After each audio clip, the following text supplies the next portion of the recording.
What's that mean? When do I use this? What's that button do? Never a dull moment at the Springs. The 4x4 Insiders, an off-road show for the everyday four-wheel driver, whether you've been doing it for years or just starting off. This is the place to go for your off-road tips, great adventures, a good laugh, and an inside look into the lifestyle that goes hand in hand with owning a four-wheel drive. That was Are you not entertained? The 4x4 Insiders, the Good Oil podcast, is brought to you by MadMatt 4-Wheel Drive and the Springs 4x4 Park. Well, guys, we are back again, and it's been a little while since our last chat, lads. How are we both going? I'll let you lead, Matt, because I'm just having a little nap. We talk about having to do these podcasts sometimes, and they sometimes feel like a little bit of a chore. Well, tonight Lucas is on a chore, Yes. and got And back I'm from just having an absolute cracking time because I'm down the Victorian high country and I'm sitting in a campsite. I got Starlink going and there's no other campers around, and I'm having an absolute cracking time because you, Lucas. How many Ks did you do today, Lucas? Oh, look, I left the high country. I don't even know, man. That's how tired I am. But I left the high country like 4 days ago or something. Mm-hmm. And I literally got home, stepped out of the car like 40 minutes ago. So I haven't unloaded the car. I've still got the dirty shirt on, the whole bit, mate. Not So it even doesn't got get the much shower. more authentic. Yeah. So, ladies and gentlemen, and this is why you don't drive and listen patrol on long distances, isn't it, Lucas? Oh, save me. Straight out of the gate. There it is. So we actually left you, Lucas, on at Craig's Hut on Sunday about lunchtime, and you said, guys, it's been great, but we've got to hit the frog and toad, and you started making Ks, and yeah, I'm glad you're home safe, mate. It was a Thanks, man. great holiday. I so enjoyed it. Yeah, it's one of the highlights, mate. She's been an absolute cracker. I genuinely am exhausted. It's meant to be a holiday where you recharge, but I genuinely am exhausted. So I'll get a good sleep tonight, mate, and I'll be back to my normal self. Mate, I know how you feel. I've travelled with Matt too. It's pretty exhausting. Hey, but that's why I bring Paula along. Yeah, it's true. She sorts you out. All right. Well, and I figured what we could do.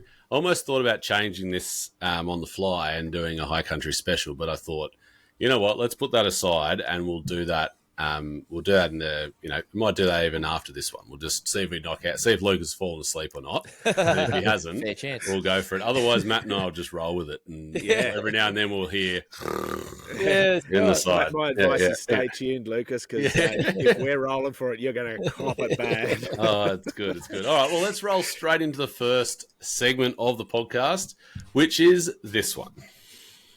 There are dumb drivers, and then there's this. With the four-wheel drive abandoned on a muddy dirt track at Mount Disappointment. First, Grenadier, Ineos, of course, it's Beer Clock Hill. I've just spent a couple of days four-wheel driving with the Ford Ranger Wild Track X. It's time for What's News. Well, it's time for What's News, team, and this one is an interesting one. I'm just going to bring up this on my screen, which is going to be fun because I haven't tested this yet, so we're going to see what happens. It's probably going to all go pear-shaped. But we're talking What's News, and in What's News this week, we are talking about something interesting. So, it is this news article that came out over Christmas, which is police urging caution on beaches as footage of vehicles getting bogged emerges. Now, that's the bit I'm not worried about that. People get bogged on beaches all the time, and that's a Navara, so that gets bogged on a beach plenty of times. However, Lucas is like, I'm sick of these jokes. And it's already. towing a jet ski as well. So Yeah, I know. So what's interesting from this, right, is that more than 400 people, right, between December 14th and January 8th were booked on Tiwa Beach. just one beach. One beach. What's the average fine for that, Matt? Do you know? Be a couple $100, wouldn't it? Oh, it'd have to be $300 or $400, wouldn't it? All right. So if I do some maths on that, right, those people just here we made the go. government, right? Hang on, I've got to get my calculator out because I'm not great with maths. Lucas is currently doing his math genius thing. Yeah, 400 times 400. Like it's like let's say it's $200, right? That's 80 grand, yeah. right, in fines. Yep. If it's $400, it's 160 grand in fines, just for people being idiots. Yeah. And going too fast. What are our thoughts? Well, part of it, I think part of it is the fact that people think I'm on a beach. There's no cops. There's no road rules. It's free for all. And maybe back in the day that's how it was, but nowadays, 100% no way. That's not how it rolls. They're a registered road, eh? Yeah, Well, that's right. Road rules apply. Yeah, we've talked about this in the past and the idea of speed limits on the beach and how we all think they're not a bad idea, keep people safe. But the thing I notice the most, and this photo shows it, is just that, when you're cruising down the beach and people are overtaking you like left, right, there's no communication. It can get pretty hairy and pretty dangerous. Yeah. One of the things about this that's a bit difficult to quantify. So all of my vehicles, and I know Lucas as well, have very high quality suspension systems, and plus couple that with, a fair level of experience, beach driving and stuff. So for me, my vehicles can comfortably travel at significantly higher speeds than other beach users. So if I'm working, I'm not talking about speeding here. The speed limit is 80k an hour, but my vehicles can oftentimes have the power and the suspension to safely do 80k's an hour in the high tide sand. Now, I'm burning a lot of fuel to do that, but if that's my choice, I can do that safely. And now I don't do that anywhere near people, and I'd only do it, if the beach was wide and there was plenty of space to overtake another vehicle, I'll do that. You like to ride that buck and bull sometimes, don't you? Well, there is that element to it.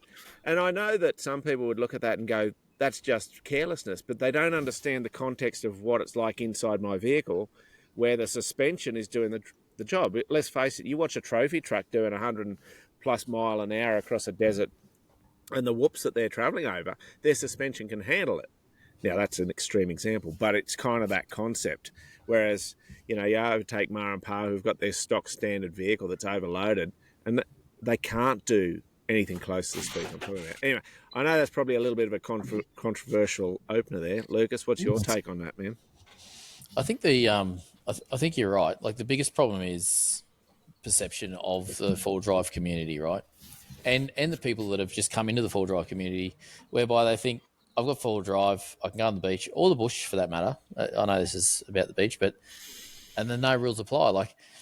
And it's the same for the park, the four drive park. They come into the park and they think, I've paid my entry fee, or you've paid your fees to go onto the beach or whatever it may be.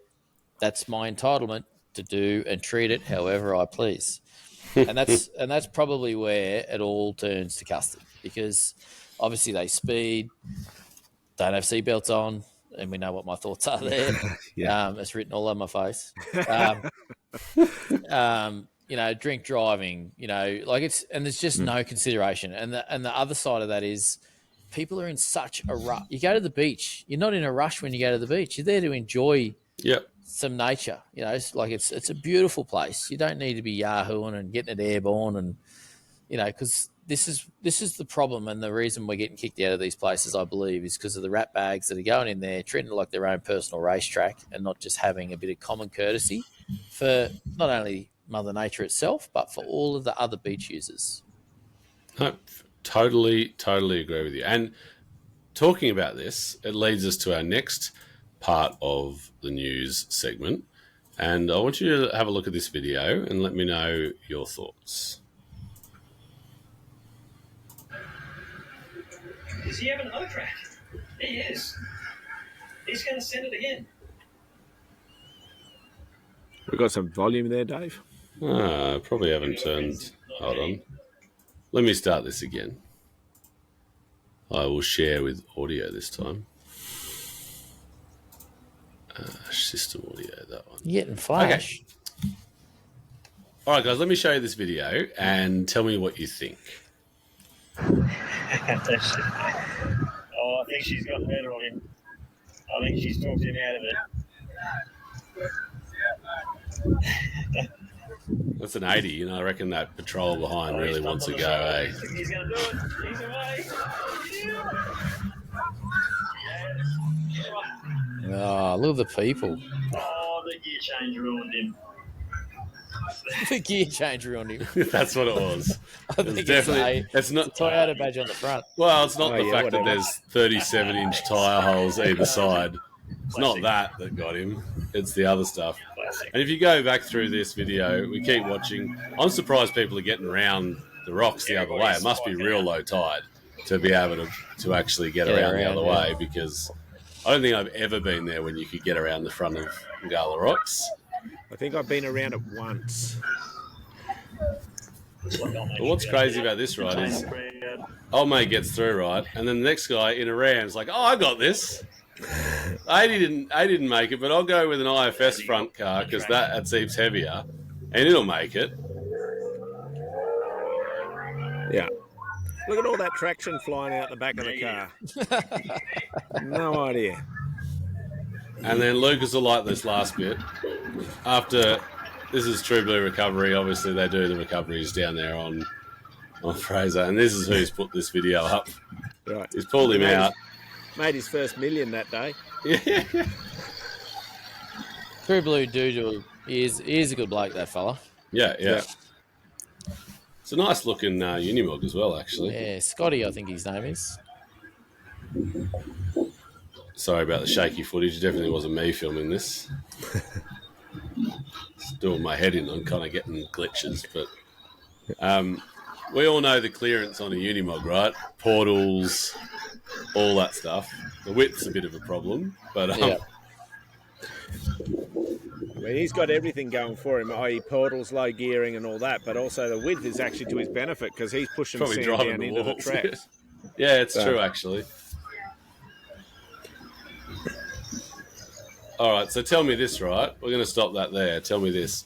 If you were at Fraser, Gari and Gala Rocks was like that, Matt, and you're in your 200, what would you do? I would absolutely, if I had to go through it, I would absolutely set up and I would drive in relatively gently. I wouldn't send it. I'd just carry a momentum, and as soon as I felt it start to lose traction, I would just get off the power and plan the winch, start the winch. I'd be set up for the winch.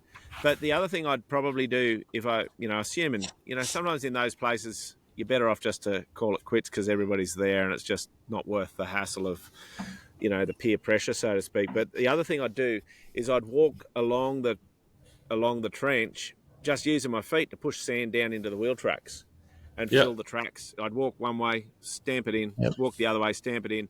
And just that in itself would give me a bunch of height and less resistance to getting through. But in my opinion, where old mate just in the Ram just dialed the numbers, he absolutely destroyed all the traction. He spat the traction out from under the vehicle. And there's this fine balance between keeping the momentum and your traction working for you. And these powerful four-wheel drives, too many drivers don't know how to modulate that power correctly. How would you drive it, Lucas?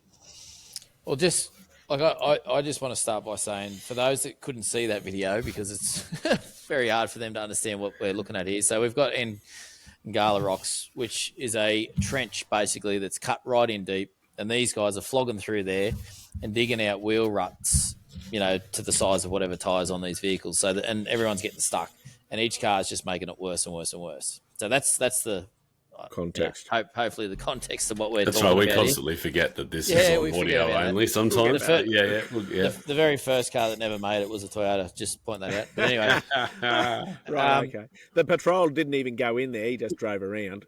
so that's how responsible patrol drivers are. They look at that and just go, "Look, I don't want to wreck it. I'm going to go around." Which smart move. But anyway, You learn something new every day. Carry on, Lucas. Right, I'm waffling. Sorry, Matt. You've been giving me too many pointers. But anyway, so Nice. me personally, how many people there you reckon estimated in that footage? So there would have been easily a couple of hundred. So I would tip that in that area there would have been probably, let's say, 30, 50 cars. How many of them cars do you reckon would have had tread boards or traction boards or something like that? Yep. Pretty And I much reckon- all of them. I reckon, like the smart play would have been, let's just chuck a whole stack of traction boards in there, tread boards, Good call. and we can just idle through, But the problem is, so I'll probably get some hate from this, but the problem is all of those 100 people that are standing there watching it, all they want to see is carnage. Yeah. And the problem is they'll be the ones that get onto the social medias and all the rest of it and say, look at these clowns have done. They've got it shut down or they've destroyed the track, but they're there promoting it by not throwing an idea to say, let's chuck down a tread board and, all go around or, whatever. Let's find something better than just putting it on the bop. I mean, it's entertaining, and I'm there. I'm the first man there in the appropriate place, like my backyard. Like there's a mud run here. Come and go hard. Dig some holes with your big rams. People love the rams breaking stuff. But in our national parks, on our beaches, use your brains, people. I think is my tired Lucas comment. No, but it's true, right? Like, you go to Beer O'Clock Hill on an afternoon and you get out 47 tread boards and lay them out. People are going to laugh at you, right? Yeah, that's right. Like, but you still would have driven Beer O'Clock Hill. Maybe that's my strategy when I go there next. I'll just lay some convenient boards out, and I'll be right. I'll say I've driven it first time. I can only see one problem with this whole strategy, Lucas, and that's when it comes to pack up time. Everybody's going to be like, no, they're my boards. And old mate, he never had any boards, but he's walking away with a set of 4 now, Yeah, nice. So That's well true. played. Some win, some lose, but the most important thing is the track is still in good condition. Yeah. All right. Well, we're going to jump on. I think there's a way. I think there's a way that it could be managed better than just let's get on the bop and destroy the track. Well, the last two times I've been to Fraser, it's rained before I got there, and Ngala Rocks has been a cakewalk, just super easy. But even in my truck, my way of driving that would have been, I literally would have probably tried to climb the left-hand wall the whole way. Like I would have just gone left-hand wheel and just try and literally crawl my way, take that edge off. Yeah, if I could, and I've got the ability to do that with big 37s, and I'd probably drop them to 5 and just be like, let's see what happens here. I wouldn't climb the right-hand side because I know I could climb that, and that'd get real awkward real quick when it tips it over into the other side. But then you'd properly block in Gullah Rocks, and you'd be that guy. One of the things there as well is, because of the way that truck's designed, you've got 2 big pumpkins under the differentials, the differential housings. So you've only got to create 2 little divots. And I think, I could be wrong, but I think the front diff's in line with the back diff. So you've only got to make 1 trench in the middle of that mound of sand with the front diff, and the rear diff's just going to follow you through. Yeah. But tyre size is going to help you there.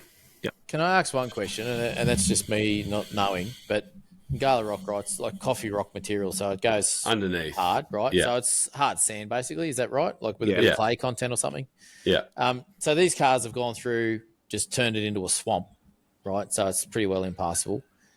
Does that coffee rock, for lack of a better word, heal and go hard again? So, like when it dries out and stuff. It where they're getting stuck is just wet sand. It's basically then diffing out. Yeah, they're not really getting stuck in the rock. The rock's under that, so that sand's all washed into that area from further up. Right. I first went through Ngala Rocks in 1990, so I was 5. Not sure I was born then, but anyway. Yeah. And it was more or less the same back then. Not as deep, but the track was more or less in that same spot from my memory. Yeah. Put it this way, a 1982 Jackaroo got through there, so it can't have been too hard. Well, I think I went through there last year, probably around this sort of time, in the Navara, and I just idled through there like it wasn't even there. Yeah. So, to see these guys struggling like that, I'm like, what's going on there? Like it's Yeah. All right, well, let's jump on to the very last news topic. We'll do a quick one through this one. And this one we've brought into the news this week because it relates to an episode we did a little while ago. We talked about Lucas's favourite new Toyota, a.k.a. the Lego truck. Right. Yeah. The So, 250 Prado. and I've done that again. Let me just So this video, and you'll hear the audio if you are just tuning in on the audio only, but this is a video done by the guys at Car Sales, where they had a bit of drama. In case you missed it, I killed the Toyota Prado. Not on purpose. I went through a big water splash and, well, it cooked the Toyota Land Cruiser 250 series. 2 days after that fateful water crossing, the car had to be towed away. Toyota came back and told me the water got into the air filter and fried the 48-volt mild hybrid system, which in turn caused the car to go belly up, but not literally. But this is where it gets interesting. When I asked Toyota for more details on how exactly this occurred, their response left me with more questions than answers. And, spoiler alert, Toyota told me it's all my fault. There you go. That's the intro. Now, if you want to watch the whole video, it's over on YouTube on Car Sales site. But Matt, do you want to give us a little bit of an overview of what happened and how it was explained after that? Yeah. So basically, this guy, I haven't watched any of his videos before, but obviously he's one of the Car Sales reviewers and stuff, and does regular videos. So good on him. Basically, he's out with his Prado 250 doing a review, and he's got his favourite little water hole that he drives through flat out. Now, yeah, I kind of get the fun of it and all that, but it makes great photos. Yeah, that's about it. And, we've probably all driven through water a bit too quick, but anyway, he goes through it. And yeah, the car just stuffs up and completely dies. Now, apparently Toyota said to him that he got water in the air filter and then it blew up the 48 volt system. I don't understand. I'm putting it up on the screen now, Matt. This is the official response, if you want to read that. Oh, come on. For the audience. I'll read it out. Toyota extensively tested the Land Cruiser Prado in the extremes of the Australian outback as part of its development program. This included water crossings to test and confirm its 700mm wading depth. Toyota Australia advises water crossings, even below wading depth, should always be conducted at walking pace. Key factor. That's probably fair advice, if I'm honest. Maybe walking pace is probably, depends on, I suppose. That's probably about right. 5k an hour is probably a fair speed for most water crossings. But yeah, anyway, this Prado has blown itself up because water has gone through the air filter. Now, I don't know these, never looked in the engine bay, don't know how it's all plumbed up, but I've never understood how a water going in an air intake for an internal combustion engine is therefore connected to a 48 volt generator. That's unless there's another air filter just for the 48 volt system. Like, I don't know why it needs. I don't know. As we said before, we believe the 48 volt generator, alternator, whatever it is belt driven. So anyway, that's what Toyota said, and that was the story. So it's it's a bit of a concern because I wouldn't want to have taken my 250 up Cape York and trying to crack onto Nolan's Brook. And this is the thing, right? Like, forgetting the fact that whether he went too fast or not, and he admits he went pretty quick through the crossing, right?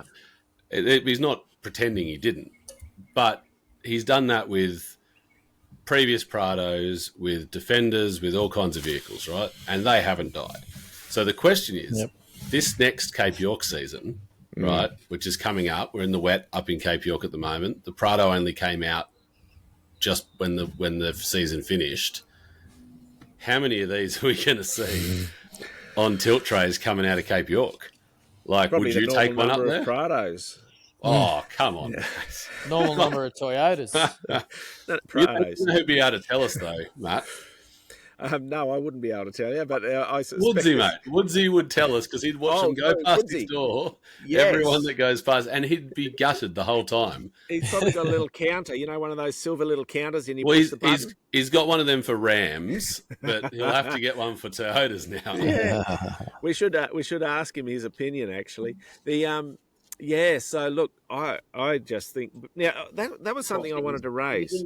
So think about this. As that vehicle goes through the water, and we all see all that water flying out the outside of the tyre, vertical. So that's a lot of water. You can all agree with that. That same amount of water is flying up inside the tyre as well. Therefore, it's hitting the bash plates and up into the engine bay. And when you watch that video, you can actually see the water Come out the coming grill. out the grill and out underneath the bonnet. So that engine bay is absolutely saturated with water. Yeah. Now, I haven't looked at a modern vehicle like this. Hasn't got a to see its snorkel either, airflow. right? But sorry, mate. No snorkel on it. No snorkel. But most air intakes in four-wheel drives are fairly well designed in as much as they're on the inner guard. They've usually got some sort of pre-filter, some sort of arrangement to try and deal with a little bit of moisture and rain and spray and splash and dust, but not that amount. Not a tsunami. No. It's a good way to put it. It's a good way to put it. Yeah, well, there you go. That is the news for this week. So now we're going to jump. Just before you go, Dave. Go. I was just thinking about Matt's comment, which I think is a good point, of the combustion engine sucks air through the air filter, but the generator for the 48 volt is obviously via a belt system. And it made me think of our Polaris that we've got in the park here, right? So it's got a belt drive system and stuff on it, but it actually sucks air through the air filter as well to cool that system. So I'm wondering if maybe it's the same thing. Suck air through the same as the combustion air, filter, and that actually is a cooling device for the generator. Okay. So it sends nice, clean, dust-free, in brackets, water-free air. Not when you do that, generator. it sends a whole bunch of muddy water straight in there. Yeah. So, extra cooling. I don't know because it's a dirty old Toyota, but it'd be interesting to know if it's set up, that way somehow. That's there you go. A really good point. Yeah, absolutely. All right, so we're now going to jump on to one of our favourite segments, which is this good fun one. Ay. That's a whole world of pain. We don't offer marriage counselling, but I'm hearing that he's going to need it. Walk in a puddle is what I should have done a few moments ago, but I didn't, and I got us into a whole world of pain. It's time in the show for those moments that you kind of want to forget. It's time for Trail Fails. Oh, and I love this because we've come full circle now. We've heard fails from all of us. And in what is hopefully the last week of us telling our fails, because I'm sick of telling our fails, because I don't like failing. We've got an endless list, though. We do. We could keep going forever, but we're going to have some viewer ones shortly. But Matt, you volunteered one for this week. Yeah. And I've heard this story before around a campfire, and Let's tell a wild story. Matty, head on. And look, it's not really a trail fail per se, but... Something failed. Yes. Well, yes, I suppose. Okay, so you can see in the background behind Lucas there is a Land Rover, a little shorty. Well, in 1994, I did a... I was 9. You were 9 then. Jeez, you guys make me feel young. I got to be part of an overland trip through Africa. So the idea was we were going to drive from London right down to Cape Town in South Africa. Now, it never actually Lucas, happened. We should do that trip. Hey, 4x4 insiders through Ghana. Yeah, through all those swamps. Sorry, keep going, Matt. Yeah, you were doing this trip. We're looking for sponsors, people, to do that. Sign up now. So, That's right. Send us to Ghana. The Congo, here we come.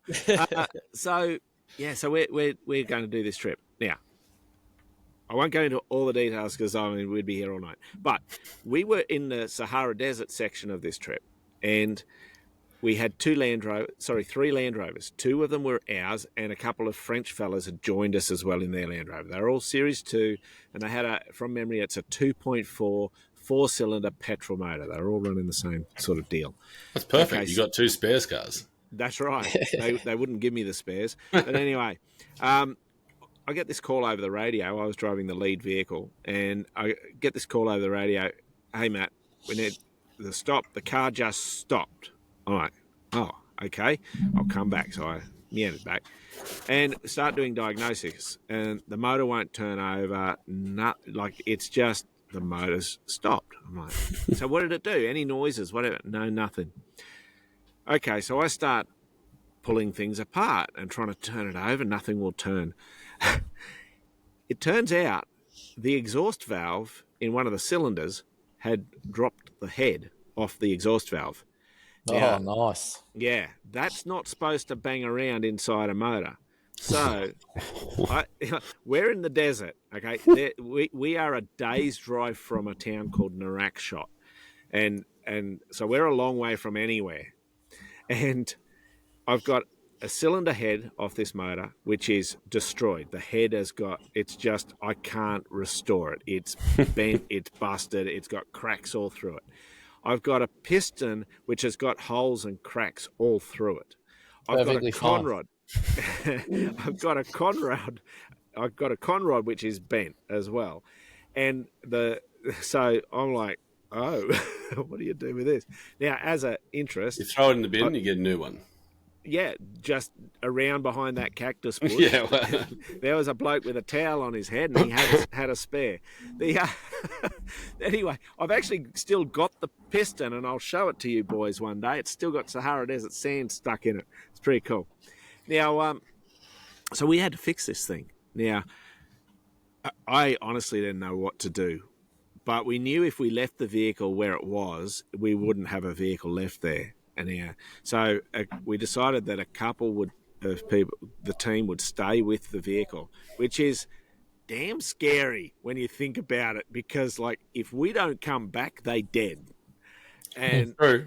Yeah. And so we headed off in two of the Land Rovers and made our way to Nouakchott. We then had to find these components. Now, Nouakchott is like a third world slum sort of thing back in those days. It was very frontier town. There wasn't much there.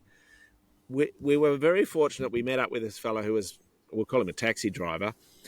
He had a car and he was very helpful, and he drove us all over town looking for the parts. It took us a week to find a piston. Those people were out camping for a week. I was like, holy, they thought you weren't coming back. That's right. There's no way. There's no phone. That's no right. Starlink. That's right. There was They're nothing. Screw these guys. Yeah, they've taken our cars and our stuff, and they've left us to die. Meanwhile, you're sleeping in motels, eating KFC. You know, we'd spend about an hour a day looking for parts. Other than that, I mean, there's a pool and a bar to look after. So go and grab a beer. That sounds a little bit Top Gear. Saying. Oh, dude, I think Top Gear came and got the idea from us. Yeah. So it was pretty wild out there. But yeah, it took us a week. We got a piston, which was undersized. And I was measuring the bore of this thing with vernier calipers, so it was really inaccurate. I got a piston that was standard size, and this motor had been bored out. But I got a set of piston rings that suited the bore of the motor. I got a conrod which seemed to measure up accurately with the verniers, and I managed to get a cylinder head which was reconditioned Africa style, which meant that might go over some of your head, but it had been overhauled that many times that the valves had recessed into the valve seats like 3 or 4 millimeters beyond specification. Like, it was way out, but it's like, well, it should work. So compression, chuck a turbo on. Yeah, that's right. Yeah. So we got all that, and then we had to get a fuel, because now we're in the situation. I had to get all the way out to this vehicle and get that vehicle and us all the way back into Nouakchott. So we had to scrounge up a 200-litre drum and buy that, get that filled, which in Africa is difficult because at the servos, they don't trust anybody. So we're at the servo and we're filling up 200-litre drums and long-range fuel tanks and all this stuff. And the bloke in the servo was having a panic attack thinking we were about to do a runner on him, which we didn't. But that was an interesting side note. And it's now been 2 weeks for the poor buggers in the desert. It was only a week for them, but by the time we got back to them. Now, I'm leaving out a bunch of the details, but one of the challenges we had was to get into Nouakchott, we had to go through one checkpoint, and these were guys with guns, basically, and it was more of a bribery opportunity than a actual anything legitimate. But anyway, on our way out, we had a very early GPS, which was literally a screen with a car indicated and a straight line. There was and GPS references. It's nothing like what you see today. And so a fella on the trip, Sean, he was the navigator. He understood how to use this thing. It was totally new technology to me. And so he was on the way out. When we came to this checkpoint, we got pulled up, we got hammered, we had to pay the bribe, but he marked it on the GPS. So now we're heading back out to this broken down vehicle. And we left Nouakchott early afternoon. We started heading out. We got up to near where this checkpoint was, and we just did a hard right turn off the Atlantic Ocean out into the desert about 2 or 3 Ks, turned another left parallel with the Atlantic, did about 3 or 4 Ks, and then turned another hard left back to the Atlantic and bypassed the checkpoint in the process. So as far as we know, those guys are still waiting for us to come back and pick up our Land Rover that we left out there because they knew about that. But anyway, that was a bit of a challenge. So we got to the Land Rover, and naturally the guys were very excited to see us. Mate. Just remind me, if this happens to us in the desert, I'm not staying with the car. Nah. Just saying. Like, you're burning it. Nah. Car can stay there. I'm good. Righto, I know where I stand now. So we actually had to camp overnight on the trip back, and we got in there sort of mid-morning roughly, and it took me about 3 or 4 hours to get the car back together and running. And I'm like, you beauty. The piston that was undersized in the bore was very, very sloppy, but I'm like, I just need this thing to run. So we got it running, and we left. And we decided we were just going to push all the way back to Nouakchott without regard to... the hard left, hard right. Yeah, hard. that's right. Go around the checkpoint and all of that. And as we're going back, we left mid to late afternoon, I don't know, something like that. So we're driving a lot of it at night, just picking our way through the dunes and we'd got onto the beach again, and we're running the beach. And as we're driving I was driving wanted to blow in the motor, because I just wanted to keep an eye on it. As we're driving, it was when we started out, it was going like a dream. As we're going, it's running rougher and rougher, to the point when we finally got to where everyone else was staying at like 2 a.m. or whatever it was. I could barely keep this thing running. It was backfiring. It was gutless. It was but it was like, it's rolling, it's moving. I'm good to go. I'm just going to keep going. So we got there. The next morning I got in, and I start looking around the motor, and not one of the rockers was opening the inlet or exhaust valves properly. Like, they were all barely getting opened. And the reason was, when we rebuilt the motor, the fine dust in the sand had collected on every single component in the valve train. So we're talking camshaft, lifters, push rods, rocker arms, valve stems. Everything had this fine filter of sand and had worn itself away to the point that the valves would no longer open. I just readjusted the valve. It was super clean inside the motor, though. Yeah, it was all shiny. Yeah. So it was at the point where I just readjusted the valves, put the rocker cover back on, and went, oh, I'm done. I'm not touching it again. So, well, yeah, there you go. Nice, Matt. It's a fail, but you obviously came up with a way around it, and that's a good thing. Yeah, we could talk about the Blitz. Oh, no, we'll leave that one for another day. We'll talk about that another day. But, okay, so now we're going to roll into our main segment for this podcast, which is the big one. It's that time of the week when we take on the big questions. And this week is a cracker. The big one is brought to you by the Springs 4-Wheel Park and MadMatt 4-Drive. Take it away, lads. Sounds a bit like the Super Bowl performance, if anyone watched it. Apparently, millions of people watched it. It was bigger than Michael Jackson, but hey, I'm not into that kind of music. This week we're talking about 4x4 vehicle maintenance. So it's an important one because without it, none of us would have 4-drives. We wouldn't be able to get to the places we're going to go. So we're going to roll through this. Hopefully there's going to be some insights you guys can take from this just some tips and ideas and ways that the three of us manage our maintenance on our four-wheel drives. And it's especially good because you guys have obviously just done a trip, or is still on a trip, so there would have been a bit of stuff that went into this as well. So, Matt, let's start off with a couple of big questions that we've put together based on this. And the first one is, how often should I service my four-wheel drive? Well, that for me is a fairly simple one. I service it as per the factory manual, what the service intervals say. And if they say, service it more regularly for harsh off-road environments, then I think to myself, well, what trips have I done in recent times, and service accordingly. But I also keep a very close eye on my vehicle in between services, just because mechanic, can't help it, and try to keep on top of all of the little things that matter. Yeah. And Lucas, why do you reckon it is that this service interval depends on how you use the car? I think it's dependent on it because if you're in hotter conditions, dustier conditions, all that sort of stuff, filters and all that sort of stuff get punished harder.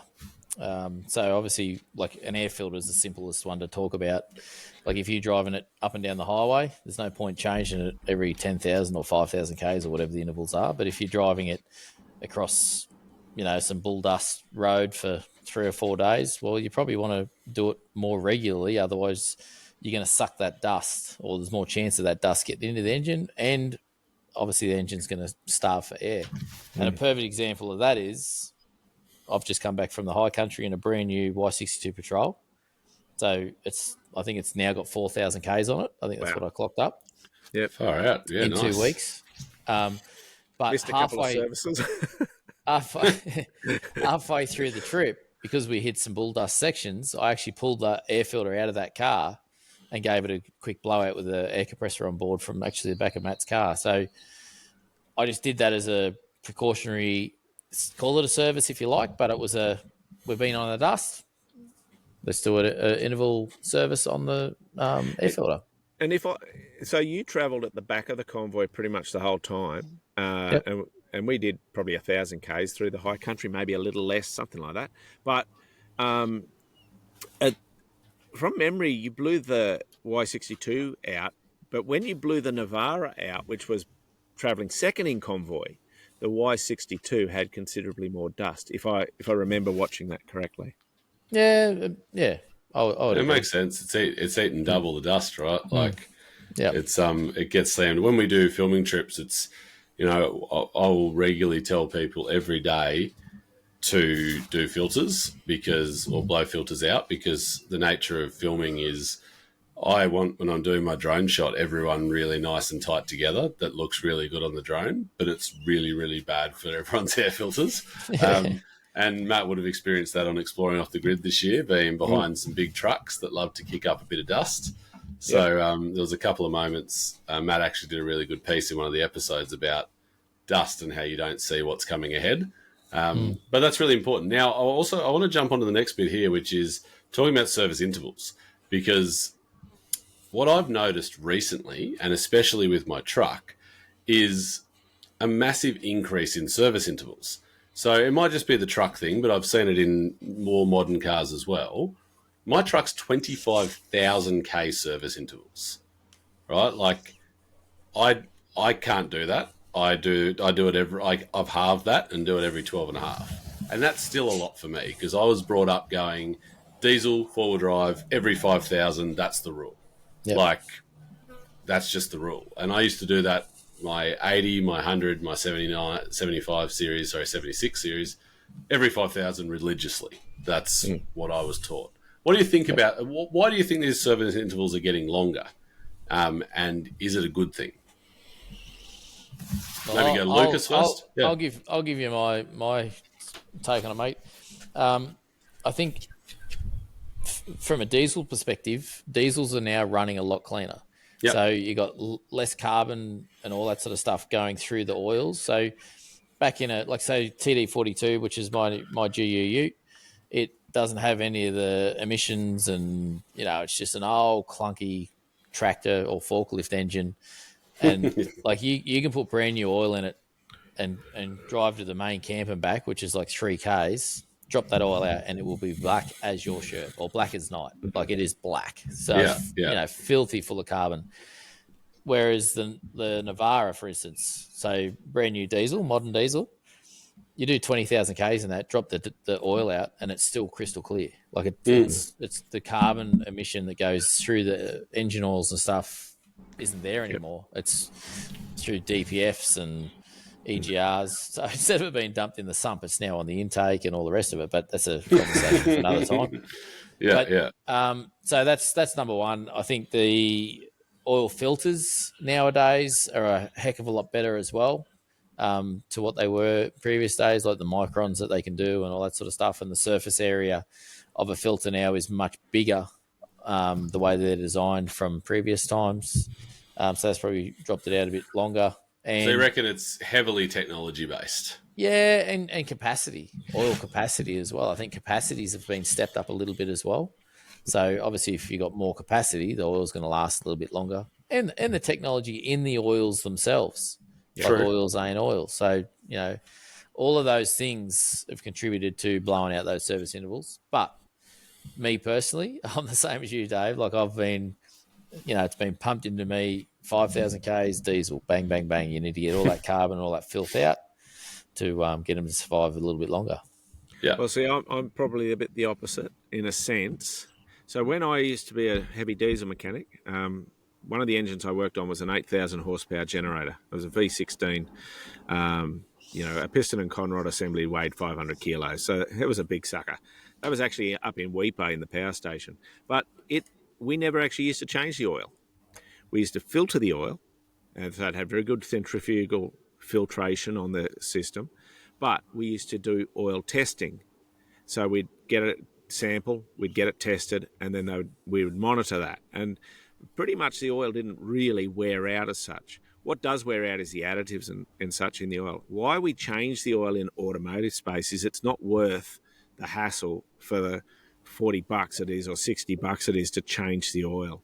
So that's why we tend to go down the path of just change it regardless. Better safe than sorry. But look, I don't worry about halving it. If the manufacturer says such and such, they're going to be on the side of caution already. I feel like it's over servicing, in my own opinion. In my petrol four drives, as many of you know, I don't mind. I quite like petrol motors. When I was running the 80 series on LPG, I used to actually stretch them out to 15,000 Ks because the LPG is such a clean burning fuel.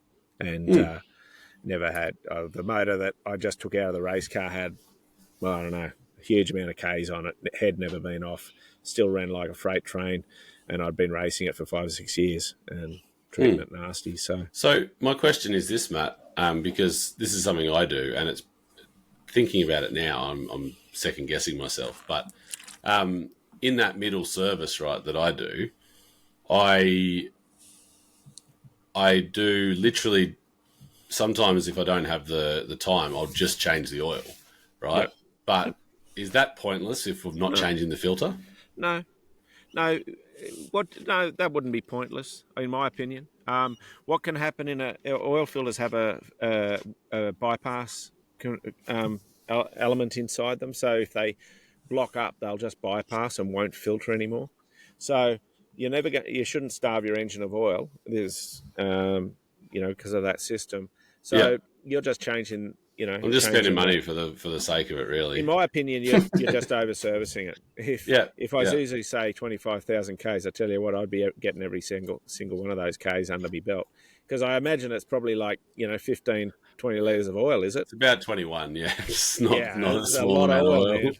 That's a lot of dollars these days. Yeah, so I personally think that's over servicing. But hey, it's your truck, man. The other dynamic, and look, we could get bogged in this, but the other dynamic is, if you're one of these people that buys a new vehicle and then you plan to sell that vehicle in 2 years' time because that's how your leasing works or whatever, you don't keep vehicles beyond, let's say you don't keep vehicles beyond 100,000 Ks. Well, don't service it at all. It's going to do the 100,000 Ks. But pity the poor bloke that buys it off you. I know a company that used to do that. We once had a vehicle that we got serviced before we went to Cape York, and it had been towing caravans for about 50,000 Ks. Yeah, it hadn't even been back for its first check from you. Right. Yeah, but we'll move on from that one. I've got two quick examples, right? One of them's a 200. No, it wasn't a 200 series, 100 series Land Cruiser, independent front end V8 petrol. Yep. And the other one was a TB42 6-cylinder petrol. Yep. The V8 Cruiser petrol, I bought it knowing it had a big end knock, like it was knocking its head off. And I'm like, yeah, mate, I'll take it. I got it cheap as chips. Brought it home, got underneath, pulled the caps off the bottom of the rods, spun some new bearings in, cleaned up the crank a little bit, put it back together, and it run. You know, like it didn't have the knock anymore for a short time. But the reason that motor failed was because of the lack of servicing. So it wasn't so much the filter, the oil filter that blocked up. It was the oil pickup itself. So there was that much scum and buildup throughout that entire motor that it had deposited all of that scum into the sump. And then when the oil tries to pick that up, there's a gauze on the pickup of the bottom of the motor that picks it up out of the sump that had blocked all of that, and obviously dropped the oil pressure, and the bearings run dry. And how many Ks did it have on it when you bought it? I think that was 350 or. And that's my point. And that sort of makes my point. You know, if you don't service a vehicle, you can still get phenomenal Ks out of it. Yeah, which is amazing. Do not hear me saying don't service your vehicle. I think that's irresponsible. But heard it here, folks. I reckon that's one of your tests of your shark, Matt. How long can it go without a service? Oh, right. Yeah, okay. Now you've just got rid of all of my potential purchasers who might buy it off me, Dave. Thanks, mate. It's fine. You tell them that it was serviced. So the second vehicle, very quickly, was the Patrol. Yeah. And I'm not trying to pick sides here, but I always go Patrol. You know that. Yeah. But anyway, I got asked to do a service on this Patrol. It wasn't my Patrol.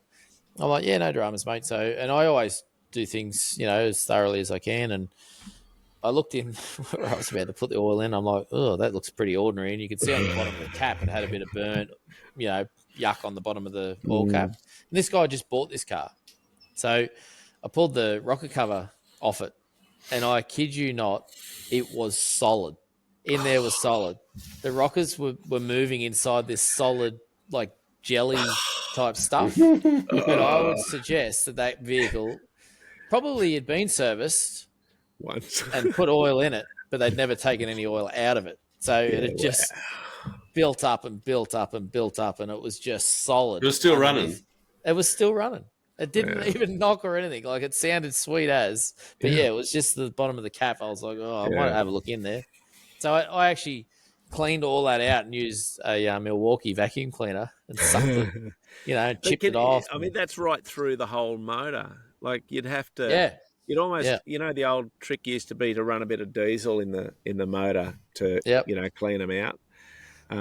Don't do that at home, people. But I actually used a mix of diesel and Caterpillar oil. So the oil I use for cat like C9s and stuff. Yeah. It's got a really high detergent. So I just chucked that in there, run it, you know, I don't even know how long it was, but I run it, drained it until it started coming out semi-clean and went, that'll do. So it's still going today, that car. Like, it gets absolutely flogged.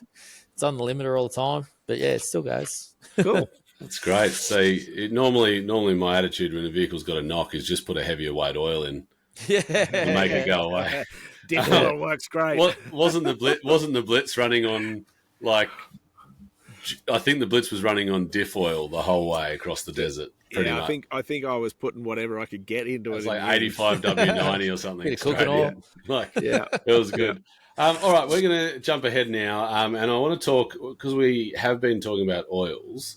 I want to quickly talk about that again, and keep talking fluids. Now, Lucas, you mentioned the oil technology has changed over the years. So we used to have pretty much mineral oil, and then we've now got effectively 3 types of oil. You've got a mineral oil, which you still run in old cars. I still run that in the Austin 7 that we've got here because it probably wouldn't I don't know. Something about it says, don't know, it'd probably just leak straight out as soon as I put it in.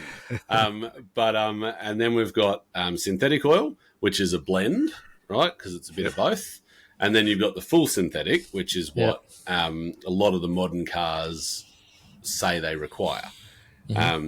Now, that's the same across transmissions and all kinds of stuff. Like it kind of applies across the board. Yep. Is that the reason, because these oils have got that much better, is that the reason that Ford can say you never have to change a transmission oil for the life of your car? I think that's a bold statement from Ford, to be honest with you, mate. Like, transmissions... There's not a way to change it, right? There's not a filler. There's not a thing to check the level. Nah, and I tell you, a lot of cars are like that. So the Navara, for instance, that I own, it's a brand new Series 5 D23 Navara, doesn't have a dipstick for the oil. And there's no way, unless you've got the right tooling, you can't do a change. You know, like the old days. You have to pump it in, right? Out, pretty much. You pump it, you fill it up through the dipstick hole and you drop it out of the bottom of the, so it was easy back in the day. But yeah, look, Ford are pretty brave, I reckon, because at the end of the day, the biggest reason automatic transmissions fail is the heat cycling, right? So when they heat cycle all the time, the seals go hard, all that sort of stuff, it breaks down and they just end up dying, which if you don't in my opinion, this one's aimed at Ford. If you don't service or work out how to service that transmission in that car, it will fail. And I'm pretty sure if you Google it, a lot of them have been failing at like 40 or 50,000 Ks when they're being used for towing. For heavy towing. Yeah, they've struggled. Wholesale Automatics do a cooler upgrade for those. It's a twin core cooler upgrade, and they do a thermal bypass for them as well on the existing cooler that's on those vehicles. And I'm pretty sure they do a bigger sump for them as well. So they've got a bigger capacity sump just to try and increase the volume of oil and the cooling of that oil, even if it's 10 or 15 degrees or whatever the difference is. Makes a difference. It makes a heck of a difference. So yeah, I think it's very brave. But yes, you're probably right. They probably gauge that on, oils, the synthetic oils nowadays are, scientifically designed, basically. Like they're a designer, let's call them a designer drug for those cars. So they've got all of the ingredients to make them awesome. But how awesome that is, I don't know. I'd be interested to know what Ford defines as the life of the vehicle. Yeah, true. Yeah, it'll be in their small print somewhere for sure. And it might be, hits warranty and 50,000 Ks, and that's the life. That's the life. It's a good point. All right, so now let's talk about transfer cases and diffs and oils. Now, I'm going to bring up a little photo here of something, and we've all seen this. Sweet as. Yeah. Good Looks like to Shrek go. did a wee in the diff.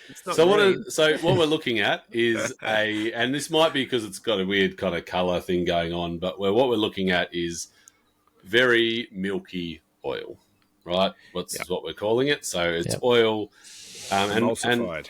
And Matt, why does oil get like this? Why does oil get milky? Yep, so water getting into the motor. And there's a number of ways it can get in. It can get in through condensation. It can get in through, when you go through water crossings, you've got your component is hot and all of a sudden you plunge it into cold water. So something that's hot is expanded. We now cool it rapidly and it can suck in, and it can suck in a small amount of water from the water crossing. And it can do this through seals, like pinion seals or axle seals, or depending on where it is. It can do it through seals, or it can do it through a diff breather. So most of our four-wheel drives, we one of the simplest and cheapest modifications you do is raise your diff breathers up high in the engine bay, and that's to avoid this. But if you've got a leaky pinion seal, for example, and you start doing water crossings, good chance you're going to suck a little bit of water into your diff, and then you end up with emulsified oil, which does not lubricate. And you can ask me how I know, because I drove from Cape York back home with a blown front diff because it sucked water. And I guess one of the things, because we're talking about maintenance, obviously, is for the users at home, how, if you've driven through water and you're worried about this, how easy is it to check? Well, you've got to have a little bit of mechanical nous, but for me, it would take me to check my rear diff. I need a 24mm socket, and it would take me all of a minute to undo the filler plug, stick my pinky in there, have a feel. If your oil level's high and oil starts coming out of the filler, that's a fair indication you've got water in there, because water plus oil increases volume, therefore oil comes out the filler hole. Oil floats on top of water. So that could be an indication that you've sucked water, but you haven't stirred it enough to emulsify it. But generally, it turns to a white, depending on how much water you've got, it turns into a white, miserable-looking paste that's, you don't want it in there. And to get it out, you're going to have to flush a couple of times. So you're going to have to put oil in.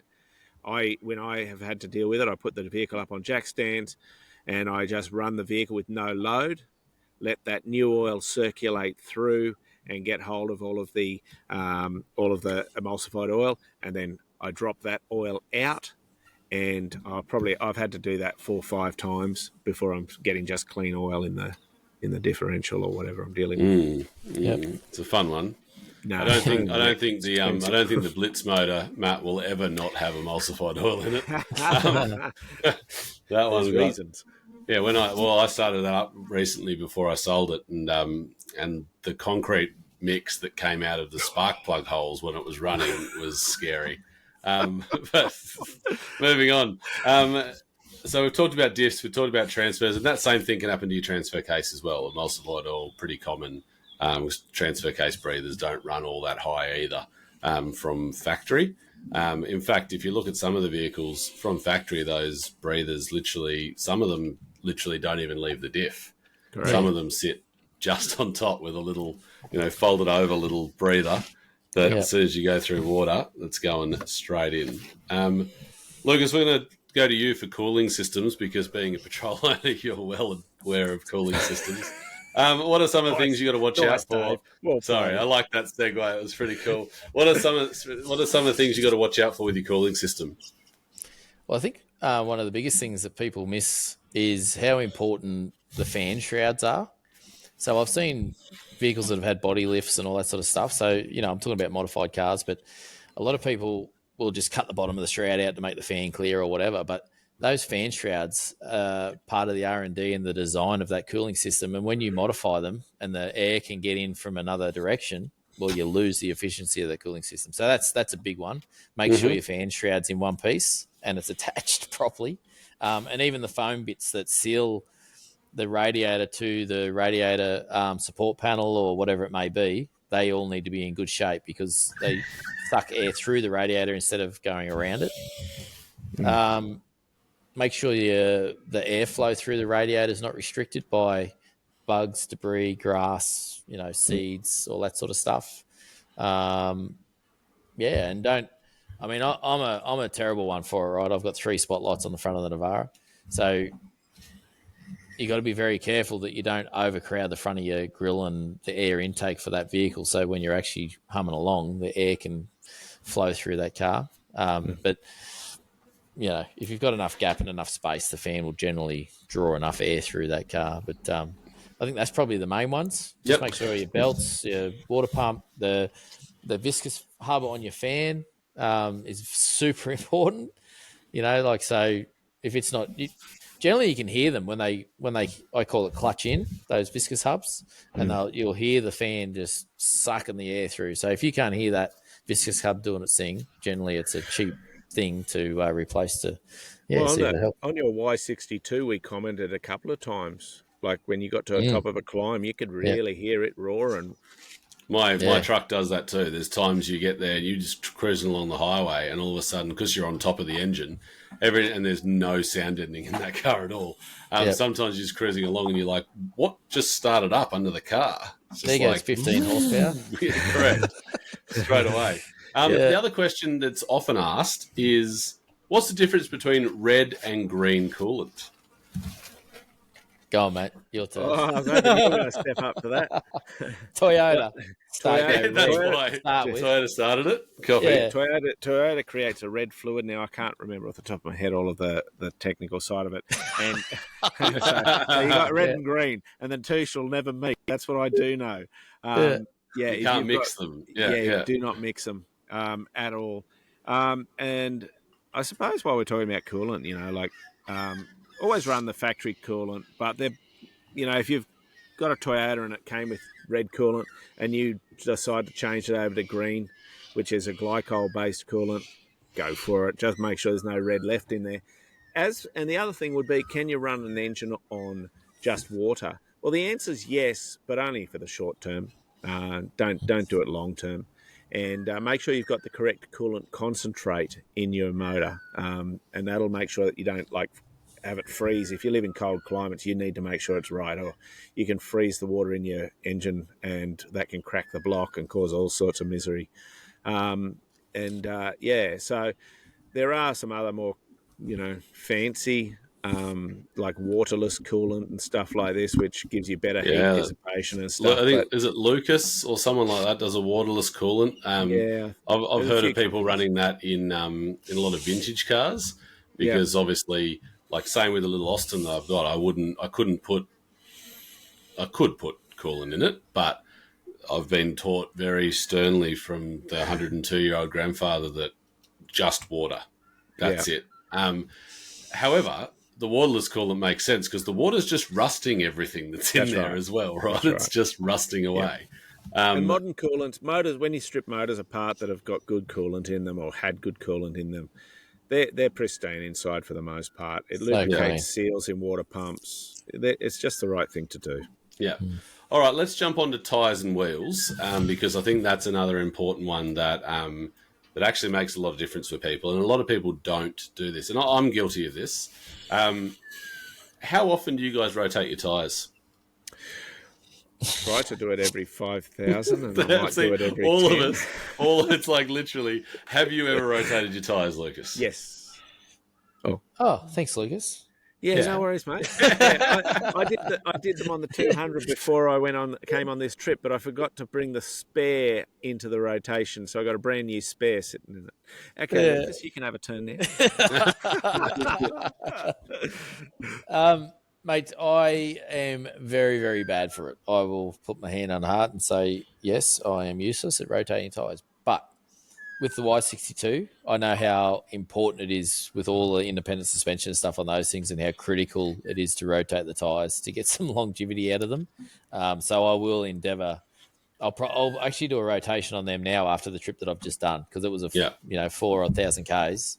So I'll rotate them, and then I'm going to actually go and get another wheel alignment done on that, because if your wheel alignment is out and you don't rotate the tyres, you can just cook a set of fast expensive tyres super, super fast. It's I think it'd be cool to do one of these and get a tyre person in on one to have a bit of a chat as well. But I think what's interesting, right, is I was having a chat to someone you'd know as well, Lucas, a good bloke called Dave Cook, down there at Mickey Thompson and Exclusive, and he's a good mate of mine. Matt, you've travelled with him. Maybe you travelled with Dave before. I can't remember if you have or not, years ago.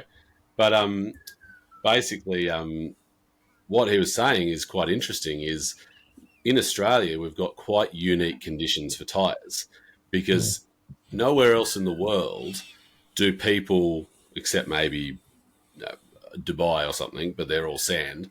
Nowhere else in the world do people tow and load up the back of their four-wheel drives with everything, right, on independent style vehicles, which means those front tyres are just getting slammed, right, on because of how the weight sits in those vehicles. So in the US, it's very much about, if you're towing, you're just towing, and the car's empty of gear and all your stuff's in your trailer.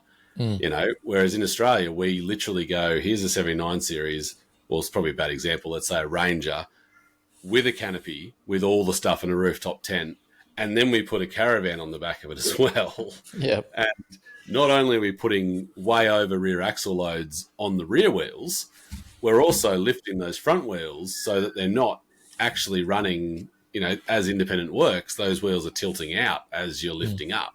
So you see massive wear on that outside of the front wheels. And if you don't rotate those tyres, you will blow through those front tyres in time. 12, 15,000 Ks. Easy. Yeah.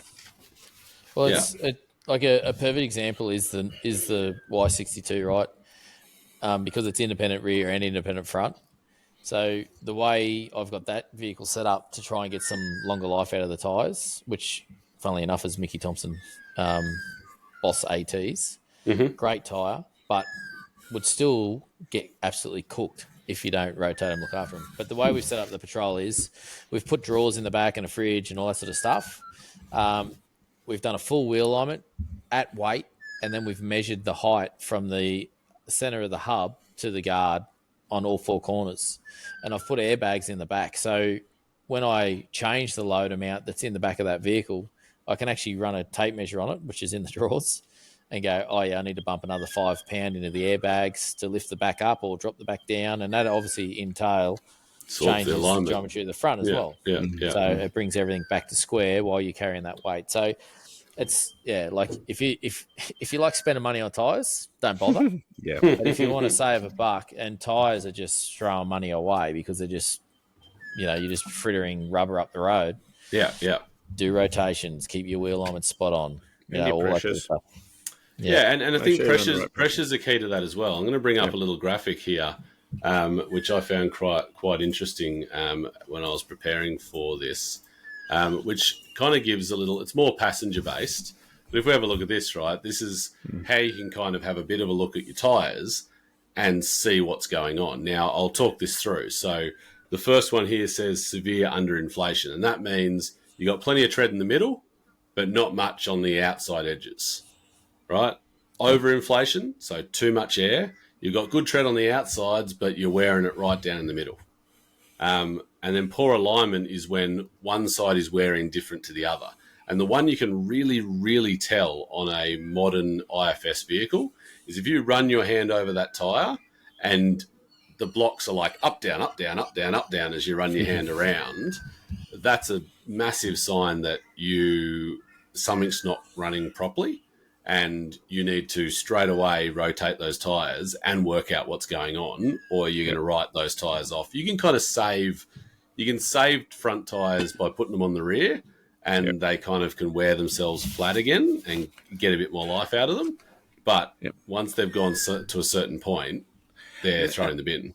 And a lot of people don't realise that when you swap tyres from side to side, so you go from the left side to the right side of the car, you actually turn the tyre turns the opposite direction. Correct. So you can help correct any wear that's happened. And I know a lot of people sort of go, no, that's not right. It's like the other one. How fast is the tyre going, the bottom part of the tyre when it's against the road? What speed's that tyre doing if you're travelling at 100k an hour? Zero. Stationary. Yep. Yeah. What's it doing at the top? 200k an hour. So, One of the interesting things I've never been rich enough to be able to afford it, but I know some guys do, is they actually sell their tyres at 50% wear. So they run them to about 50%. The set of 5, they rotate and they do all the other stuff. And then they sell that whole set on the second-hand market, and then they go and buy another new set. And the reason they do this is it means that they're always running on new tyres, which means less punctures, better grip, better performance from the tyre, etc. And they reckon that it costs you, I think it's a set of tyres about every 5 sets. I think so. What's that, 20%? Which makes sense, because let's say you buy a set of tyres for $3,000 and you're selling them for $1,500 and you're only paying half of that again, and sometimes you get even more than that for them if you're in the right market. It's not a terrible idea. I've gone through.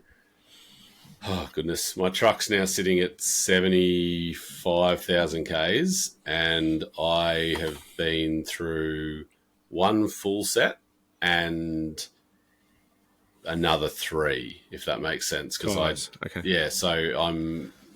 another 2 tyres and I'll be 3 sets in You're a 80,000 richer man Ks. than me, Dave. You're a richer man than me. And my tyres That's a are lot of $550 each as well. Oh. It's painful, but You run those ones that the guys at All Terrain Warriors bring in? no, I actually run a different one. I run a tyre called a Gladiator tyre, and it's you get them out of a company in Melbourne called Huntsman Products, and I rate them. I do. The reason I had to go through them quickly is exactly that. I stuffed up the alignment. I knew it was out, but I was like, I don't have time to take it for another alignment. And a truck alignment's way more expensive than a car alignment. Yeah. Like I'll pay $1,200 for an alignment on that truck. It's not great because they got to put all these shims and there's all this stuff that they got to do that's not as simple as just to put it on the machine and do the couple of things. But yeah, it's painful. But I've learnt now, get the wheel alignment done, and as soon as you notice something's wrong, just go and get the wheel alignment done again. Yes, it's expensive, but tyres are more expensive. And it stops you doing these ones while you're driving. And your hand's doing this. It's a surefire way to know that your wheels are not right. All right, last one in this segment. Last thing to talk about, which I'm just bringing up. We're going to go into just talking about preventative maintenance. And this is an important one. There's actually 2 more bits we'll talk about. Preventative maintenance is the first one. Matt, I'd love you to talk me through what are some of the things you do as preventative maintenance on your 4 drives. So this is not service interval stuff. This is what are the things you do all the time to make sure that things don't go wrong.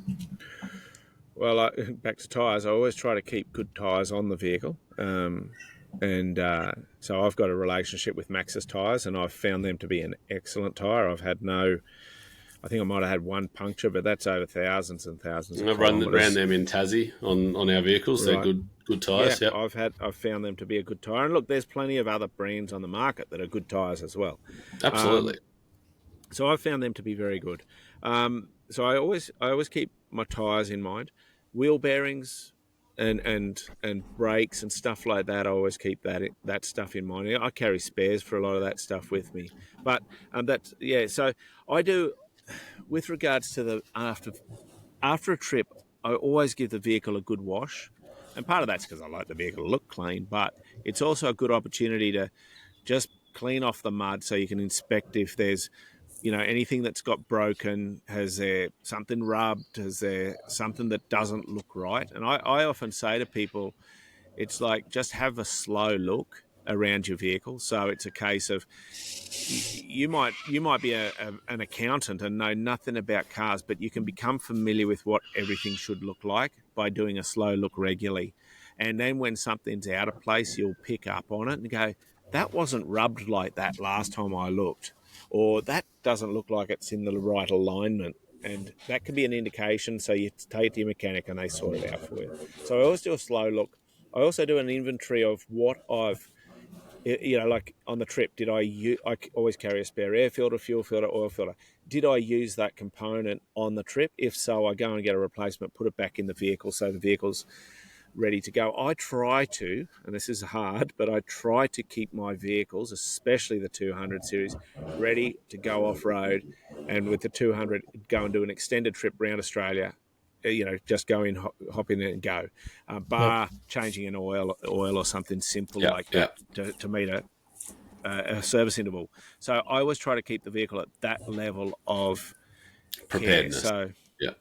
So when I get back from this trip to the high country, well, in fact, I've already started my post-trip inspections just the last day or so, and it's as simple as we've seen a little bit of mud and whatnot, and I had an opportunity to do a deeper water crossing, and so I simply did that twice slowly, and that's just a simple opportunity to wash off the underside of the vehicle. I had to do the crossing anyway, so I just did it twice so that I get and I do it slow so that the chassis rails fill with water and get a flush of nice fresh water through them and all that sort of thing. So always feel that after a trip when you give that, especially when it's been muddy or sandy, like you go to the car wash or whatever and you give it a good clean, Yep. and you just feel like the car's thanking you for it as you leave and driving along. It's just For like, sure.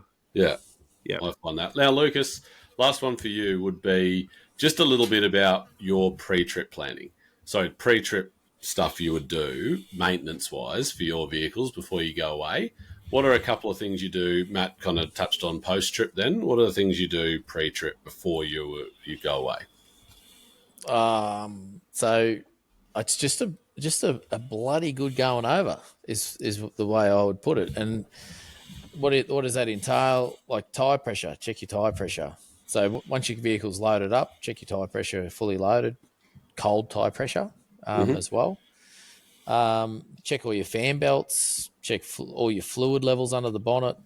You know, have you got the spares that you may need as far as, you know, do you need 20 litres? Do you need 60 litres extra fuel to take with you because your V8 Patrol burns fuel out the exhaust? So it's just all of that basic stuff. Like you don't have to overcomplicate it.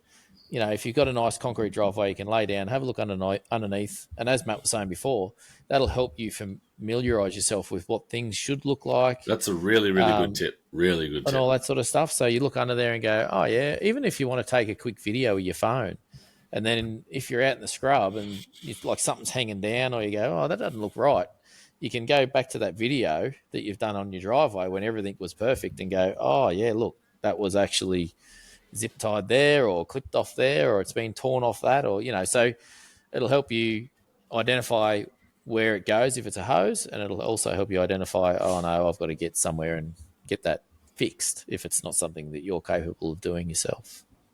Awesome. I think that's really good. I think that's been a good segment, good bit of info for people. So if you've got questions at home, anyone that's listening, feel free to shoot us an email to either Matt or Lucas's channels, and just hit us up with any questions you've got about servicing. We run, and it's actually the next segment we're rolling into now, which is off-road advice. And it's a good one. If you've got questions about your vehicle and things like that, to shoot them in, ask us what you want to know, and we'll do our best to answer it. So let's roll into off-road advice. Have you ever wondered, when should I use low range? When should I use high range in my four-wheel drive? Soft shackles are becoming a key part of the four-wheel driver's toolkit, and it's a good thing that they are. Should I fit a front locker or a rear locker first? Yep, it's that time for off-road advice. Was that good, Lucas? You got a little kip in there or running that? Yeah, got a little shut-eye. Awesome. Love it. All right, so here's a question that's been sent in for this week. Hey, Matt and Lucas. Been following both your pages for a while now and very keen for the podcast. Just wanted to get your thoughts on what we can do as full drivers to try and stop some of these track closures in the national parks. Interesting. Good topic. Matt, do you want to lead? Yeah, well, coming down to the high country, they're in the fight of their life down here at the moment with the Victorian. They're trying to turn state forests and hand them over to national parks. Now, I'm really interested to see Lucas's thoughts here. But so have you kicked a couple of Great Northerns just to do your thing? Well, yeah, never really drank that junk anyway, but certainly ain't going to encourage it. You're both from Queensland, so you drink the other can. If you were to drink beer, you just don't drink beer, but that's fine. Yeah. Anyway, what I've noticed and what concerns me down here is I'm currently camped in a state forest, campsite, and it's well cared for, new toilet block. It's like really cool. Everywhere we went with the national park stuff through the high country, it seemed to me to be tired. And I heard a story from some local horse riders and guys who run stock up through here, and they were saying that they were talking to a ranger, and during a bushfire season they brought a bulldozer out, and he was able to clear some fire breaks as he should, etc., etc. Post the fire being finished, he got on the dozer and started cleaning up some of his trails, because my experience has been, as is theirs, most of the rangers on the ground are good people, but it's the higher-ups where the problem... They're under-resourced as well, right? 100%. And so he's just taken this bulldozer and gone, I'm just going to go and clean up some tracks. Now, Lucas, I don't know if you remember when we went down Kimberley Spur, and we're like, This track looks like it was half done. Okay, it looks like it's just been really done down one side and kind of tidied up a tiny bit. When we were speaking to these horse riders, they said to us that's exactly what happened, because 2 days in on the bulldozer, the ranger got a call from the management going, "Where's our bulldozer?" And he had to go and hand it in because he wasn't supposed to be using it to do this job. But he was like, he cares about his area. He's passionate about what he does. And so he's just gone, I'm just going to go do this. But what I've observed down through here is that there's so much stuff that national parks can't even begin to manage, and yet they want more national parks. And this is my cynical side suggesting what they're actually doing is they're planning to make the place so bad, they're intentionally vandalising the bush, they're planning to make it so bad that they go, oh, look, we need to lock it up because it's not been looked after. And the blackberry through this place is off its head, the amount of blackberry and stuff like that because no rangers are going into these creeks and stuff and poisoning like they used to 20 years ago. It's just, there's just not enough stuff. These horse riders were saying that they're planning to sack or get rid of 20 positions in national park, 200 positions in national parks in the Gippsland area, I believe he said. So, like, this all speaks to me. Yet they want more national parks. Like, that's totally. They want more national parks. But this is whereas four drivers, we're up against the wall. And my experience of having fought these fights and been involved in them for years now is that four-wheel drivers, for the most part, they sook and whinge way too late in the fight. Yeah. And then they get it taken off them. They have a sook and whinge, and then they go and buy a Commodore and do burnout somewhere else. And it's like, there's very little. Well, I've got to say this carefully because there are exceptions, but there's not enough passion that gets in and fights the fight. And so hats off to Simon Christie, who led that campaign, and he's doing a great fight there. But so is this Carly from the Victorian Wilderness Facebook page. She's doing a great job. And then there's Tony in New South Wales trying to push for a bit of an inquiry into what parks are actually spending their money on, which I think is a interesting. Right. Like, we're probably not going to see anything from that for a while, but hopefully we do, and we get something out of that because, look, and I guess we can go on about how national parks are mismanaged and the rest of it all we want. But I think, and I'll throw this to you, Lucas, I think it also comes down to, the attitude of users of those parks as well, and how we treat the places we go. No, that's a fair point, mate. Look, I agree with all the stuff Matt was saying there, and it's a bit scary to be perfectly honest. And the biggest fear for me is those gates going up, mate, because it like the high country is like it's like everyone talks about going to Cape York and all that sort of jazz, but the high country is just amazing. Like, it has to be on your bucket list, and you have to go down there. Support. What was the name of that pub we went to? Badambra pub. Badambra. Badambra. Anyway, Banambra. Dave, put it in the comments below. Yeah, it's Banambra pub. Mate, I watched the video. It's all good. Mate, so, like, you got to get out there and support these sorts of places. But I guess, the doom and gloom of it for me, of such a beautiful place, is the spoiler of just a few things is like the toilet paper and stuff that people leave lying around and the rubbish. Like, like the all over like you go to any of these campsites, and I actually fear even talking about it on here because I don't want to give national parks and the others more ammunition to say, oh, look, we've heard about it, we've seen it here, but like I don't know how else to try and get that message through, guys. Like, put it in a plastic bag. What do you take in? Take it out. It's the same at the Full Drive Park right here at the Springs. You bring it in here. Best thing to do is take it out or put it in the bins provided, and don't overload the bins and all that sort of stuff. It's the same there. But that was one of them. A second one was the graffiti and stuff they're doing on these huts and things. Like, these huts, people own these huts and they're built to, look after people and save lives and all the rest of it.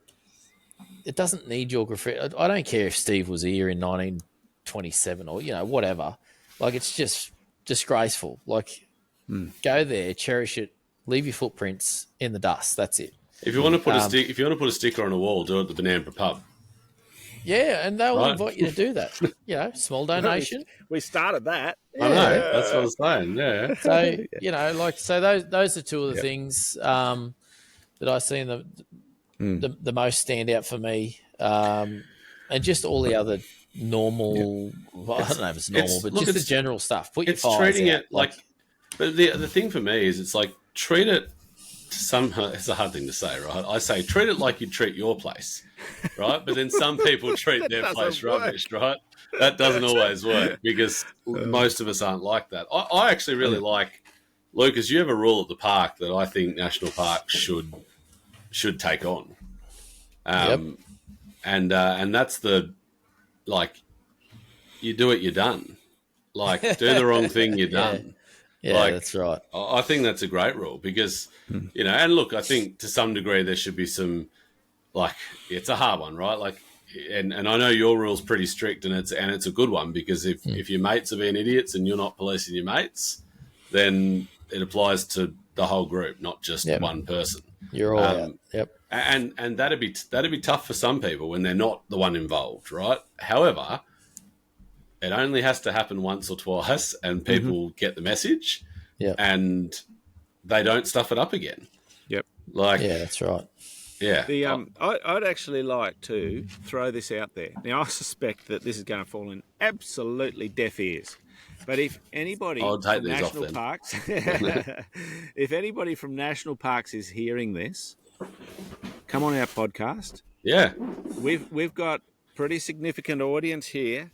And if we're getting this wrong, come and explain it to us. Yeah, please tell us. Maybe we're so off the mark on this, but I would dare to say that most four-wheel drive, or a good percentage of four-wheel drivers, are passionate bush users. Yeah, and we use the bush just different to the way it's understood in town. Yeah, that's my opinion. I've just spent my holidays in the bush. Yeah, I haven't seen a shower for 2 weeks. I stink. But even though he's got a shower in his car, but I'll let Mrs. MadMatt use that. Mrs. MadMatt has to sleep next to you, but but that's who. So many of our listeners are exactly like me, and and Lucas and you, Dave. We've done so many filming trips together, and we don't have a problem with roughing it out here. We love it, and it's an integral part of who we are as people.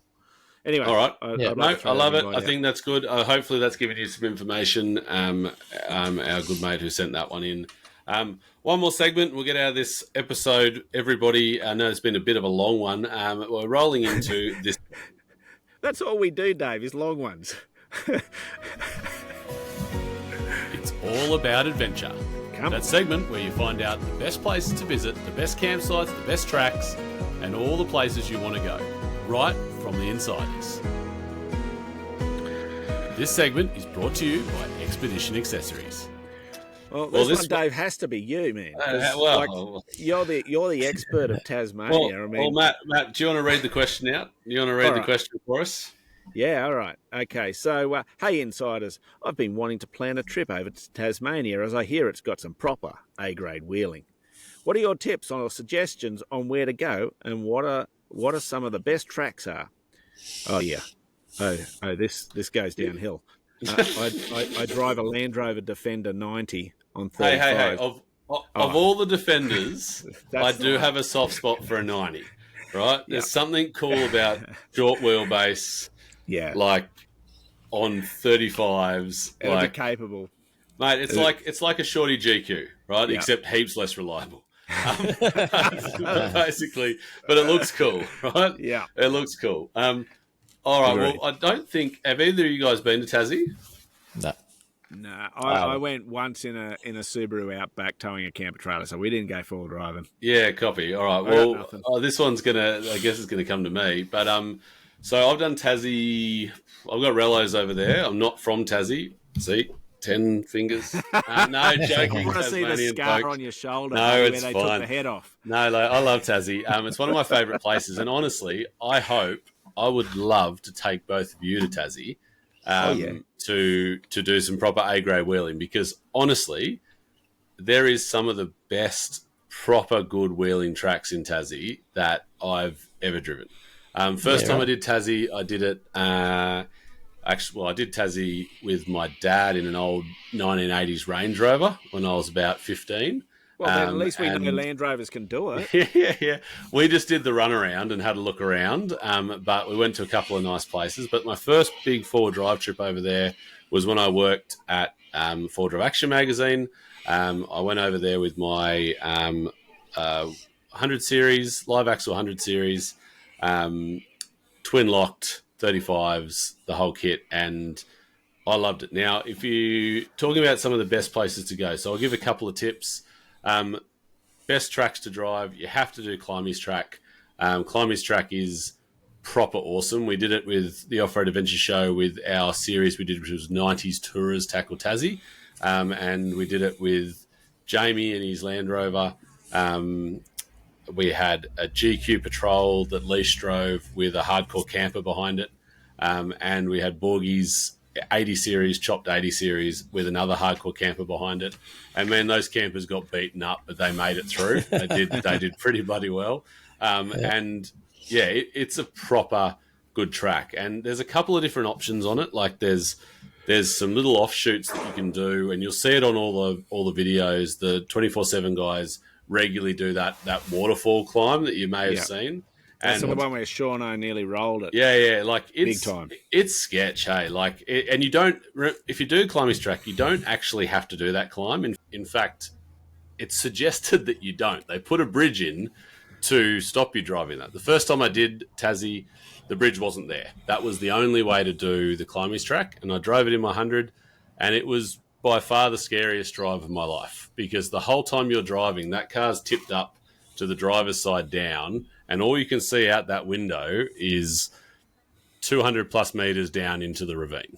Like, has anybody gone over? I'd have to do some research. There's people have died there, sadly, but it was a father and son were washed off on quad bikes a number of years ago, and that was pretty nasty. And there's a memorial there for them.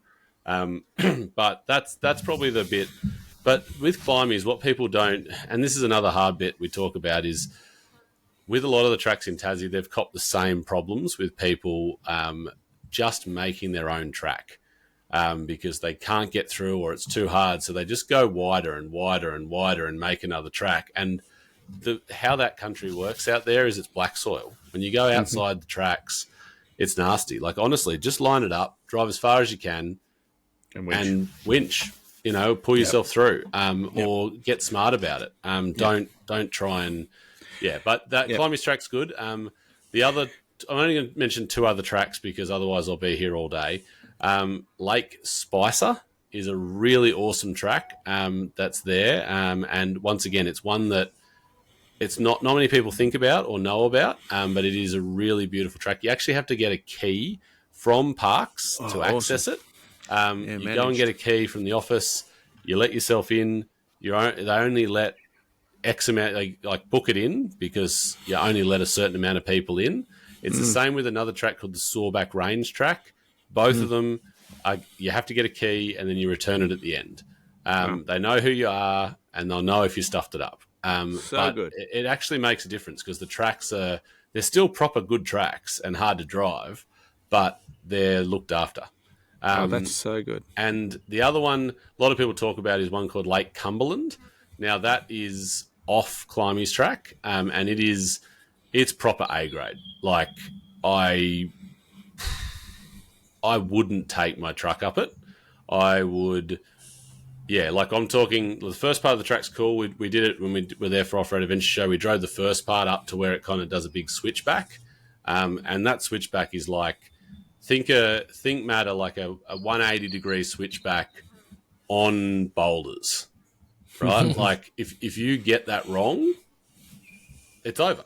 Like, it rolls. Like, and it's proper good. Like, I would love to have a drive of it in if I had like a twin locked, GQ or 80 with, long travel and stuff like that, like that'd be fun to drive. So nice. If your Defender 90s there and you've got 35s and you're twin locked, hey, that'd be a cool track to give a go. But I'd definitely do it with a mate or two to do that.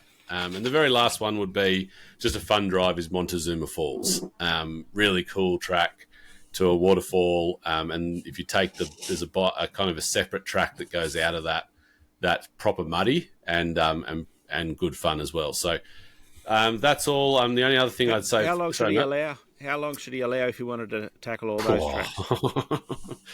Like a week you'd cover them, or is it like a 3 week? A lot of people think you can do Tassie in say 2 weeks. You can, but once again, you're going to be rushing and moving like every single day. I would at a very minimum do 2 weeks, and I would 2 weeks would get you like the West Coast done, and you still have other parts to do because there's tracks. There's literally wicked four drive tracks 10 minutes from Hobart that you get out of the back on the big hill behind Hobart and you wheel right over top of that hill. Mount Wellington, isn't it? At the back of Mount Wellington, there's a great couple of four drive tracks through there that are just proper good, good driving tracks. Yeah, awesome. So yeah, I if I was going to Tassie, and I'm hoping, Matt, that we can maybe convince Rick and the team to do some exploring off the grid stuff down there. But if not that, I think we need to go and have a play down there because and the people down there, the guys in Tassie know how to wheel. Let us know in the comments down below if you want the Good Oil podcast to go and do some EPs down in Tassie. There you go. Yeah. I'm going to send Lucas straight into the Balfour track first. We'll see how that goes. Lucas is about to get his battle axe back, aren't you, mate? Yeah, it'll be revealed at the show. The National 4x4 show. Are you allowed to bring the Unimog outside of the park? Yeah. That'd be absolutely cool. Imagine that in Tassie. I'll drive battle axe and just so you've got your good friend nearby, mate. Love it. And the only other tip I'll give for Tassie before we wrap this one up is don't get tricked into thinking that the only way to go to Tassie is the Spirit of Tasmania. Right? It's not. But you can get a kayak and paddle. No. If you look up, there's a company called StraightLink that do shipping vehicles to Tassie every single, 3 times a week it runs. So there's 2 ships and they run from Burnie to Port Melbourne. And I haven't looked at the price of Spirit of Tasmania recently, but a vehicle will cost you about $1,800 each way, right, on the StraightLink. So... and you've still got to fly to Tassie. Remember that? You still don't get your flights on top of that. But you don't have to sit on a boat that sometimes smells like vomit. And, well, look, the Spirit of Tasmania is great, but a lot of people who have looked at Tassie, you can get there, but then you can't get back for 3 months because of the bookings. So unless you're planning 12 plus months in advance, you can't actually go. And that's the thing that sucks at the moment. So if you want to do it, look up StraightLink.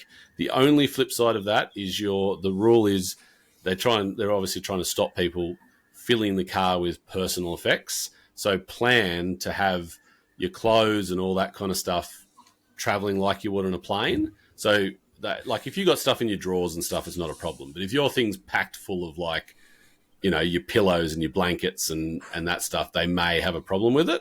But what I'd suggest with that is just pack that stuff smartly so it doesn't look like you're full of personal effects. They're not going through your car, right? They're not going through your car, but just make it seem like it's there for transport.